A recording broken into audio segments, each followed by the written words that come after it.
ነገ የትንሣኤ በዓል ፋሲካ ነው። ክርስቲያን ምዕመናን፣ የኦርቶዶክስ ምዕመናን በተለይ ረጅሙን የጾም ወር የሁለት ወሩን ሁዳዴ ጾም ፍቺ የሚያደርጉበት ከትንሣኤ በዓል ጋር ከክርስቶስ መነሳት ጋር ታላቅ የደስታና የፈንጠዝያ በዓልም ነው ነገ። ዛሬ ለብዙ ከክርስቲያን ምዕመናን የትካዜ ቀን ነው። ዛሬ እንግዲህ ትናንትና የስቅለት በዓል ስለነበረ ክርስቶስ ወደ መቃብር ወርዷል፣ ግን እንደወረደ አይቀርም፣ ይነሳል። ስለዚህ ተስፋ ውስጥ ያለነው። ስለዚህ እኛ ያለነው ለዛሬ ነው ፕሮግራም ላይ። ነገ ሌሎች ባልደረቦች ናቸው የሚኖሩት። ስለዚህ ከወዲሁ ነገ መልካም የደስታ የፈንጠዝያ የትንሣኤ በዓል ይሁንላችሁ በማለት መልካም ምኞታችንን ለመላው የክርስትና እምነት ተከታዮች እንገልጻለን። እንግዲህ በዓሉ በተለያየ ስሜት ውስጥ ነው የሚከበረው፣ የታወቀ ነው። የመካከለኛው ምስራቅ አካባቢ ያለው ችግር ይዞት የመጣው ጣጣ ለእኛም ተርፏል። እርግጥ ይህን 2-3 ቀን ደግሞ ትንሽ የሰላም አየር እየተተነፈሰ ያለ ይመስላል። እዚህ ብቻ ሳይሆን እዛም አካባቢ እንደዚህ አይነት ስሜቶች እንዳሉ ነው የምንረዳው። ተደራዳሪዎች ወደ ኢስላማባድ ሄደዋል። እንዴት ምን እያደረጉ ይሆናል? ከዚሁ እንጫረው ማለት ነው። ምዕራፍ 1 ከዚሁ መጀመር ይኖርብናል። እንደኔ እንግዲህ እንግዳው ድርድር ነው የምለው። ብዙ ድርድሮች ከዚህ በፊት ተካሂደዋል። አንድ ልባት ይገኝ ዘንድ ሁለት ወገኖች ለድርድር በተለይ በጦር የሚፈላለጉ ወገኖች ለድርድር ቀርበው መፍትሄ ሊገኝ የሚችለው አንደኛው ድርድሩን እንዲቀበል የሚያስገድድ ሁኔታ ሲኖር ማለት የበላይነት ሲኖረው። ተደራዳሪዎች እኮ ቤዚካሊ ቢመጡት ሁለቱም ያሰቡትን ነገር ማሳካት ስላልቻሉ መሰለኝ የሚደራደሩት። አንደኛው ማሳካት ችሎ ከሆነ ለምን ይመጣል? ይሄ ድርድር እንደኔ ከጠየቀኝ ከጦርነት በፊት እነዚህ ሁለት ወገኖች ሲደራደሩ ነበር አይደለ? ኦማን እስኪሰለቸት ድረስ ሄደዋል። 5 ጊዜ ሄደዋል። ከዛ ሮም ሁሉ ሄደዋል። ምን ያልሄዱበታል? የስድስትዮሽ ውይይቱ የእሱ አካል አለች እንዴ? የአሜሪካና ሌሎች ሀገሮችን ጨምሮ እሱ በኦባማ ጊዜ የነበረና ዶናልድ ትራምፕ በመጀመሪያ የስልጣን ዘመናቸው ውድቅ ያደረጉት ነው። አውሮፓንም ጨምሮ ነበር የሚደራደሩት። ያ ማለት እነ ቻይና፣ ራሽያ፣ አይ ቲንክ ጀርመን፣ አሜሪካ፣ እንግሊዝና ፈረንሳይ ይመስሉኛል 6 ሀገሮች ሆነው ለኢራን ማዕቀብ በአንጻራዊነት የተወሰኑት ተነስቶላት በዚህ መንገድ ከሄድሽ ይሄ ይሆናል ተብሎ ይሄም እንዲጀመር ኦባማ አውሮፕላን ሙሉ በማዕቀብ ተይዞ የነበረ ገንዘብ ልካው የተደረገ ነበረው። በኋላ ዶናልድ ትራምፕ መጡና ውድቅ አደረጉትና በቀጥታ በተለይ አሁን ሁለተኛ የስልጣን ዘመናቸው ሲመጣ ያው በቀጥታ መልእክት ማስተላለፍ ነው የጀመሩት። ያው ይታወሳል። በዛ በማህበራዊ እንትናቸው ማለት ነው። ወዳጆችን ማማከርም አስፈላጊ አይደለም፣ በቀጥታ እንደዛ የሚል ነው። 5 ጊዜ ተገናኙ ኦማን ላይ የአሰልቺው ድርድር ማለት ትችላለህ። አቋም ወስደዋል። ሁለቱ ያለመስማማት አቋም ወስደው ነው ድርድር የሚል። እንዲህ አይነት ድርድር በጣም ነው የሚያስቀው። ኢራን ገልጽ አድርጋለች። ኢራን የኒውክሌር ፕሮግራሜን እደራደራለሁ ስጋታችሁ አሁን ለምሳሌ ከ20% በላይ አላበለጸግም ዩራኒየም 20% ሲበለጽግ ይለዋል ሳይንቲስቶቹ። እንደ ነገር የሆነ አቶሚክ ቦምብ ይሰራ ራሱ 20% ይበለጽግ እንደ ነገር የሆነ አቶሚክ ቦምብ ይሰራል። 90 ስታደርገው ግን ዋናው ጥርት ኩልል ያለ አንጀትን የሚያርስ አቶሚክ ቦምብ ይሰራል ማለት ነው። ስለዚህ የኢራን አቋም እንትን አደርጋለሁ ብላለች። ምንድነው በቃ የኒውክሌር ፕሮግራሚንግ ትቼ ለሰላማዊ አገልግሎት ተወለዋል። ከ20 በመቶ በታች ለሰላማዊ ዓላማ ብቻ በለጽጋለሁ። ይህንን ኮምፕሮማይዝ ለማድረግ እሷ የተዘጋጀችው። ከዚህ ያለፈ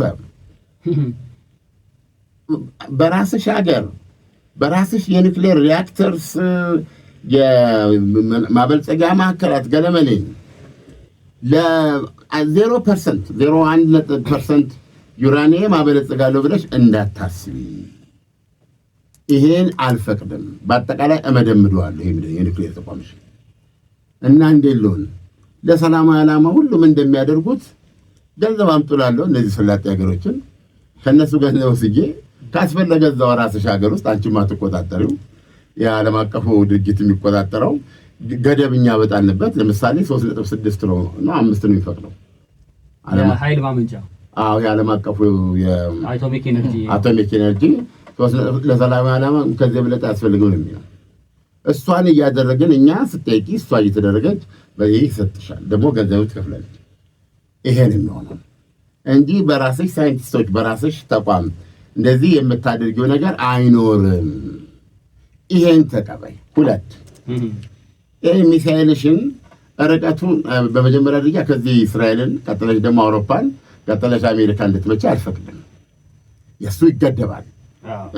ድንበርሽ አካባቢ ፕሮባብሊ ሳውዲ አረቢያ ዝም ልንልሽ እንችላለን። የተባበሩት አረብ ኤሚሬትስን ኢራቅም አብራ ጎረቤት ስለሆነች እዛ አካባቢ ድንበር ላይ የተፈጠረ ነገር ካለ አሁን ይኸውልህ ኢራቅና ኢራን መንታዎች ናቸው። ይሄንን አለመረዳት አደጋ ነው። አሁን እነሱ ሁለቱ አይተኳኩስም እርስ በርስ። ኳታር ነች፣ ብዙም ጠብ የለም። ግን እንደው ዝም ብሎ ውል ካለሽ እሷንም መከካት ትችላለች። በቃ እዛ ከደረሰ ይበቃል። ከዛ ውጪ የሆነ ሚሳኤል አይኖርሽም፣ በተለይ ከ200 ኪሎ ሜትር ጀምሮ። ስለዚህ ገደብ እንጥላለን። እሱን ትቀበያለሽ። በሌላ አነጋገር እስራኤልን ልታሰጋችኝ። 2ኛ ብዛት የምታመርችው ነገር በብዛት የሚመረጥ ዝም በላይ አቺም በቃ እኛ እንወስናለን። ገብቶሃል? ለምሳሌ ለዓመት 140 ልንፈቅድ እንችላለን ወይ 200 ዋቴቨር። ቤዚካሊ ኢራን ሉዓላዊነት ያላት ሀገር አይደለችም። በዚህ ላይ መስማማት ከቻለች ማለት ነው። እነሱ እንደዚህ አይደለም የሚሉት። ታዲያ ምንድን ነው ምን ማምረት እንዳለባትና እንደሌለባት እኮ መወሰን አልችልም። ስጋት ውስጥ ያልከተትሽው ሀገር የለም በተግባር። አሁን ይህንን ብትል ሰላጤው ሀገሮች ጋር ይደበድባሉ ብዬ ነው የማስበው።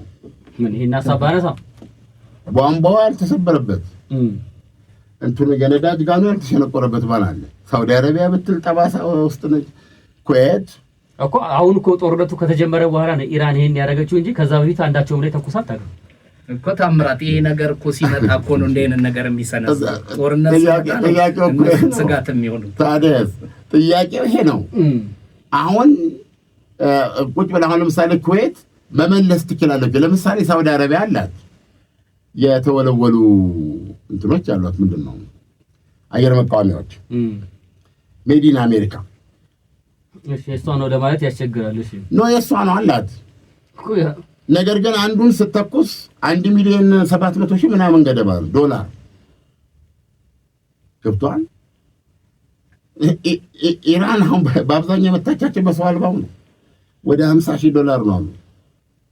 ራሱ ገንዘቡ ከሆነ ስትራቴጂ ነው የተሰራበት። ቴክኖሎጂ ዝቅተኛነትና የዋጋ ውድነት የማይወዳደር ሆነ። ስለዚህ አሁን ይሄን ሁሉ ከተደባደቡ በኋላ ራሷ እስራኤል ባለችው ነው የምነግርህ። አሁንም ኢራን እኔን ለመምታት የሚያስችሏት 1,000 ሚሳይሎች አሏት። ይሄን ያህል ከተታኮሱ ይሄን ያህል ከተፋቀ አሁን እኮ ቢታይ በእስራኤል ላይም ብዙ ቤቶች ከጥቅም ውጭ ሆነዋል። 5,500 ነዋሪ ቤት አልባ ሆኗል። ማፍረስ ብቻ ነው ህንፃውን መልሶ የማይገነባ መፍረስ ብቻ የሆነ ማለት ነው። በይሄ ነው እንትን። አሁን ደግሞ ይሄ አንዳንድ ጊዜ እድል ነው አይደለም። ባለፈው ሁኔታ ነው ያሉት።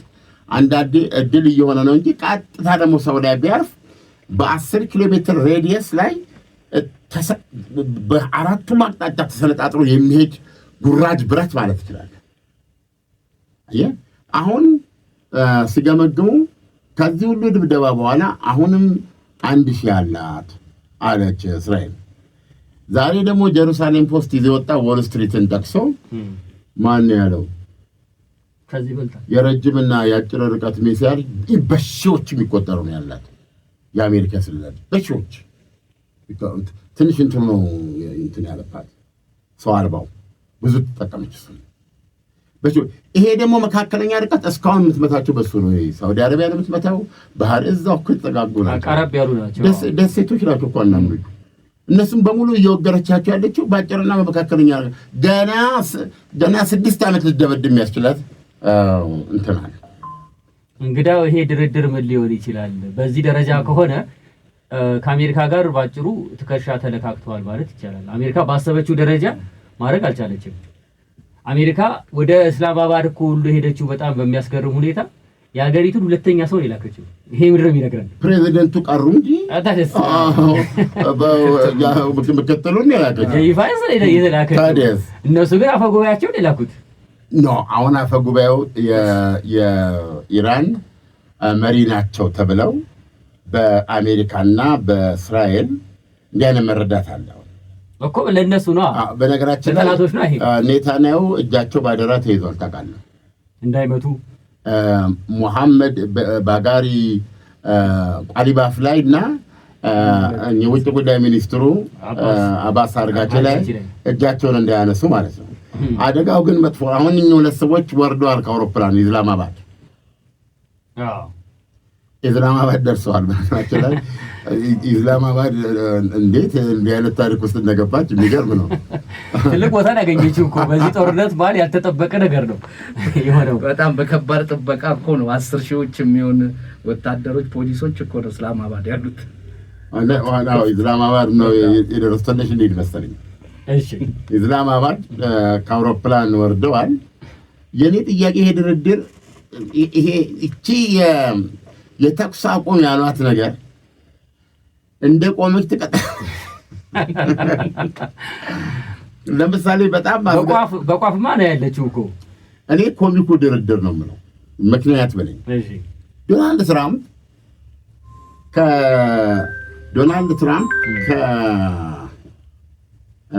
ትራምፕ ከምንድን ነው የሚባለው ከሰይጣን መዝገበ ቃል የተዋሱት በሚመስል ሐረግ የምድራችን ኃያል መሪ በማህበራዊ ድረገጻቸው ላይ ምን የሚል መልእክት አወጡ? ዛሬ ስልጣኔ በጣም እኮ የፋርስ ስልጣኔ በጣም ረጅም 1000 ዓመት ታሪክ ያለው ነው። እንዴት በአንድ ጊዜ የማውደም ፍላጎት ወይ ኮንቴክስት አለው። የፋርስ ስልጣኔ ወይ ያ ታሪክ ነው።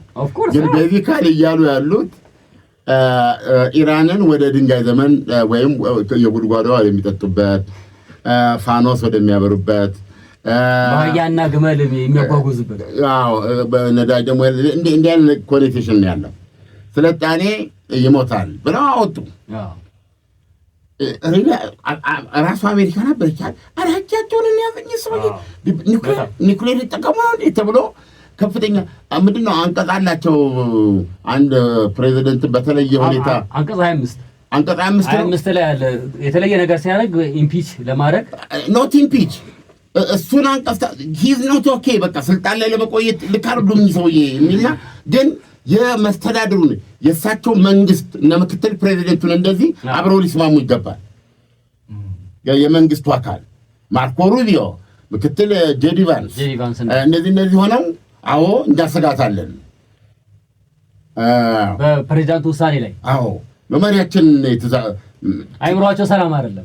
ወደ አማኑኤል መሄድ ያለባቸው ናቸው ማለት ከቻሉ ወፈፍ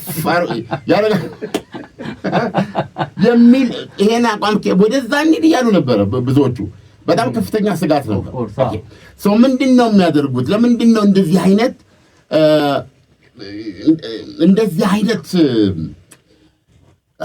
ሀረጎች መጠቀም ለምንድን ነው የሚወዱት? ለምሳሌ ላይ የሲኦል ይከፈታል እንዳለ ይሄ በተለይ ድልድዮቹንና የመሰረተ ልማቱ እንዳለ አውድመዋለሁኝ። ይሄ በጣም ድልድይ እሱ በጦር ወንጀለኛነት ሊያስጠይቆት ይችላል ነው ነገር ግን ቀጥታ ከወታደራዊ ከመንግስቱ ሁሉና ጋር የተያዙ ሚሊተሪ የሆነ ነገር መምታት ይችላሉ። አስፈላጊ ከሆነ ማድረግ የሚችሉት ምንድን ነው? መሬት መርገጥ አለበት። የእግረኛው ጊያ የስ አሁን ትልቁ ጥያቄ ልክ ለምሳሌ ውሃ የማይወድ ሰው ይሄን ባህር ድፈኑ አለበለዚያ ማድረገውን አውቃለሁ ማለት ዋይቱ ማለት ስለማይችል አሁን እንዲህ አይነት የበረታ ነገር ሲገጥም ወደ ጦርነት ያስገባቸው ጠንካራ ምክንያት ካላቸውና ጠንካራም ስለሆነ ነው የገቡት ከሆነ የዩናይትድ ስቴትስ አርሚ መሄድ አለበት ኮዳ ጀበርናውን አድርጎ ጠመንጃውን ይዞ ከላይ አድርገው መሄድ አለበት። የሀገሪቱን የስንትን ይዞ አገዛዙን ጥሎ የአሜሪካ ከቻለ የሆነ ሰው ተክቶ መምጣት አለበት። እዛ ቆይዞ ሁሉ መቆየት አለበት። ይሄ ደግሞ ኮንስፔሻል ነው። ይሄ ኤክስፒሪየንስ አላቸው እንጂ በእነ ኢራንና አፍጋኒስታን ውስጥ የቆዩበት ነገር አለ የምፈጥረው ወጡ። እሺ፣ ስለዚህ እንዴት አድርገው ጨርሱት? እግረኛ እንደማይሄዱ በጣም ግልጽ ነው እና ማን ሄድ። ስለዚህ አሁን እኔ እሷ ውሃ እንድትነካቸው አይፈልጉም። ስለዚህ እቺ ማስጠንቀቂያ ዓላማው የኢራን እስላማዊ አብዮተኞች የለም እንከፍታለን፣ ምን አባቱንስና እንከፍታለን፣ በቃ ሂዱ ብድዳው ሆርሙዝ ሰርተን ያውላችሁ ብለው የምትባለውን ስምምነት አድርገው ጎመን በጤና ብለው እንዲኖሩና ከዛ የእሳቸው ሽልማት አለ። ማዕቀቡ ይነሳል። ከማዕቀቡ በፊት ደግሞ $120 ቢሊዮን የታሰረ የኢራን ገንዘብ አለ። በማዕቀቡ ይለቀቃል። በ3 አውሮፕላን እሱ ይለቀቃል።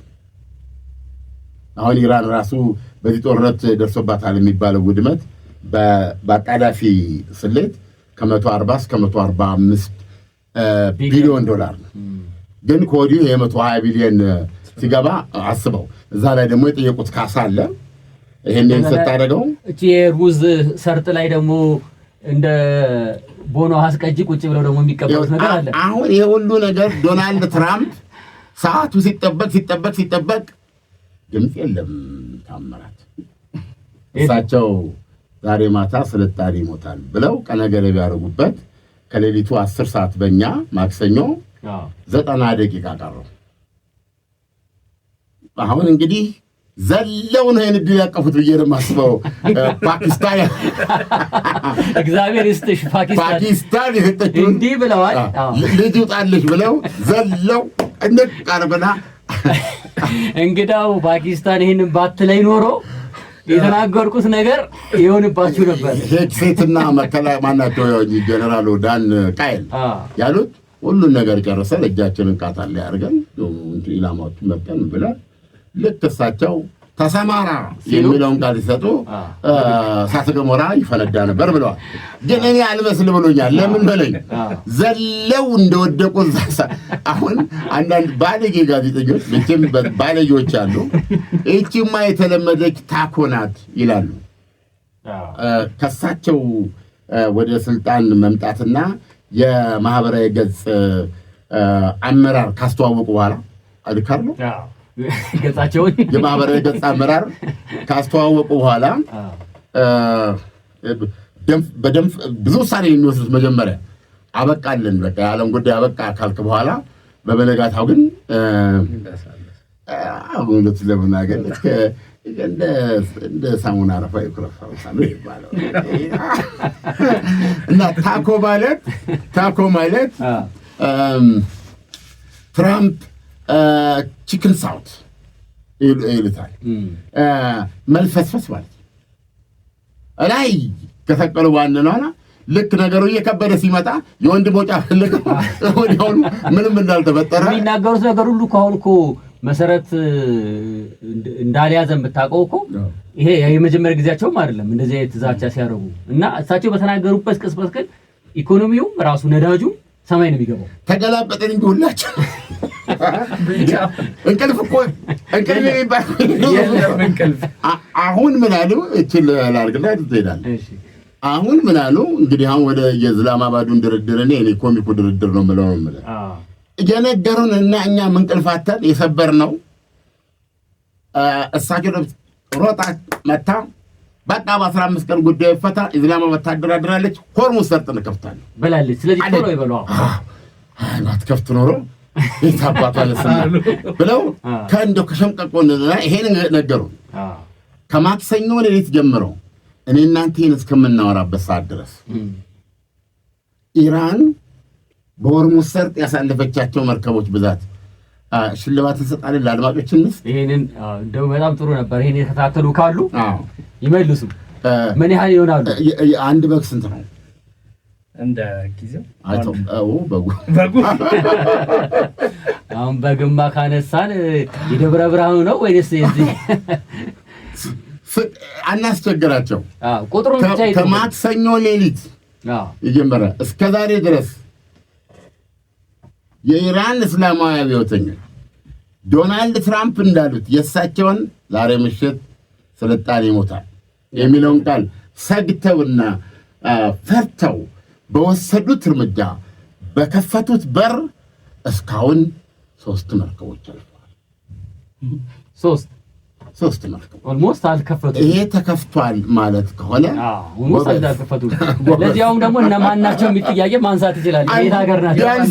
ቢያንስ ትናንትና ሄደችው አንድ መርከብ ናት። እሱም ሻዶ መርከብ የሚባል ሁሉም የቭላዲሚር ፑቲን የኢራንና የቬኔዙዌላ ናቸው። ከ3 አንዱ ናቸው። እነዚህ የታወቁ ሻዶ የሚባሉት ማዕቀብ ሰባሪ የሚባሉ የቦትስዋናን ባንዲራ እያውለበለበች ነው ሄደችው።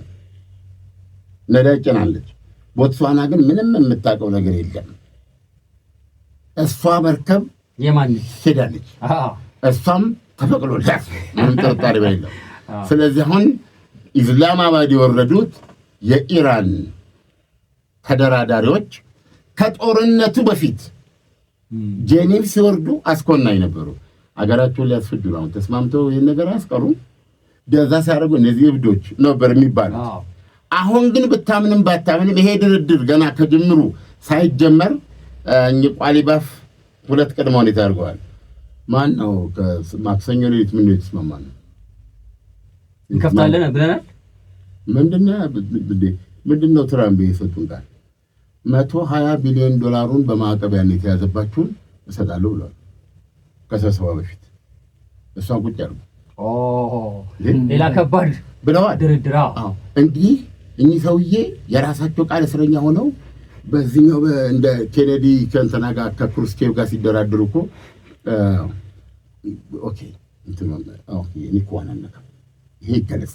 በጣም ጥሩ ኩባ ላይ የተጠመደው ኖ ከኩባ አውጣለሁ ቢሴሉ ማናቸው እኛ ጥርስ ፈንጭጡ ክሩስቼቭ ሳወጣ ለእኔ ምን አለ አሉ ክሩስቼቭ ኩባን አነካም። ይኸው ማሏ ማለት ከዚህ በኋላ ካስትሮ እንደፈለገ ሲደበድ ምን ማለት አይደለም። እሱን አንነካም። አንድ ይሄ አለ ነው። ሌላ የምፈልገው ነገር አለ። ክርስቲያ ምንድን ነው? በግሪክ በኩል ትከሻ ላይ ይደቅናችሁ ይሰራል። አንሱልኝ። እሱ ካልተነሳ እኔ ከዚህ ምንም ማነሳበት ምክንያት የለም። እቺ እንዳይገለጽ ዜና እንዳይሆን ስምምነት እንዳይገለጽ ዝም ትላለህ፣ እኔ አነሳዋለሁ አሉ ማለት ነው። ከነዲ ይመስለኛል ማክሰኞ ሲነጋገሩ ትራምፕ እቺን ብር አትግለጧት እናንተ እንትሯን ክፈቷት ወርሙዝ እኔ ብሩን ልካለሁ። እቺ የብሯን አታንሱ። አሁን እሱ ካልተሰጠልና እስራኤል ሊባኖስ ላይ የምታደርገው ጦርነት ካልቆመ በተኩስ አቁም ቶታሊም ስብሰባው ላይ ላንገባ እንችላለን ብለዋል። ኦኬ። ስለዚህ እንትና ማናቸው ነው ሄዱ ጄሪ ቫንስ ጦርነቱ ሲቃወሙ የነበሩ በጦርነቱ ጊዜ ድምጻቸውን አጥፍቶ ገዳም እንደገባ ዓለም በቃኝ እንደገባ ሰው ድምጻቸውን ያጠፉ ነበሩ እና ማጋም ትልቁ ተስፋሳቸው ላይ ነው። ማጋ አሜሪካንን ከመካከለኛው ምስራቅ ጦርነት ለዘላለም ሊገላግል የመጣ ነው። ስለዚህ እኚህ ሰውዬ ያንን ዓላማ በመያዝ ይህን ጦርነት ተቃወሙ ናቸው። እኚህ የሰላም አጋፋሪ የሆኑ ምክትል ፕሬዚደንት ተልከው ሄደዋል። እሳቸው ግን ምን አሉ? መግለጫ ሰጡ። ያው ኢራን ስንደራደር በቁም ነገር መሆን አለበት። ታተርፋላችሁ፣ እጫወትበታለሁ ብላችሁ ብትሉ ግን የምቀበል ሰው አይደለሁም ብለዋል። አሁን ኢራኖች ወሽመጣቸውን ቢሰብሩት ኢስላማባድ ላይ ትሁቱና ተላላው ጄዲ ቫንስ የሚመለሱት ጦርነት እና ማጋ ራሱ አጣብቂኝ ውስጥ ነው የገባው። እንመለስበታለን አድማጮች።